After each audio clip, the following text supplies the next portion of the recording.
আমরা সবাই জানি অল্প শোকে কাতর, অধিক শোকে পাথর, কিন্তু কুকুরের শোকে এই পরিবারটি কাতর নাকি পাথর? আরে আমার কুত্তারে, দুঃখ করে আর কি করবা, নিশ্চয়ই কুত্তাটারে কেউ বিষ খাওয়াইয়া মারছে। বিষ খাওয়াইবো কেডা? আমাদের সাথে তো কারো কোনো শত্রুতা ছিল না। দেখো চোরের লগে আবার শত্রু মিত্র। কুত্তাটা কি বিশ্বাসের সঙ্গে আমাকে বাড়িটা পাহারা দিত।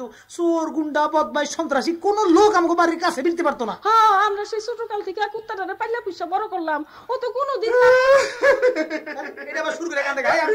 তোর আবার কি হলো রে? ভাই সারা, তুই এমনি কান্দছস কেন? কামের জিনিসটা মইরা গেল, আমি কান্দুম না। হ্যাঁ, আমি কান্দুম না।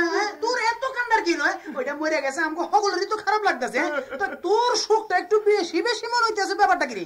আমার কামটা বাইরে গেল না, শালার কুত্তা মরণের টাইম পাইলি না। তোর কাম বাইরে গেল মানে? মানে আবার কি, আপনারা খাওয়ানোর পর থালা বাটি গুলা ওর সামনে বিছায় রাখতাম। উই কি সুন্দর একটা একটা কইরা চারটা পরিষ্কার কইরা দিত, আর আমি খালি পানি দিয়া ধুইয়া দিতাম। মাচন লাগতো না। যে আমি কি করব? কয় কি বেইমানি!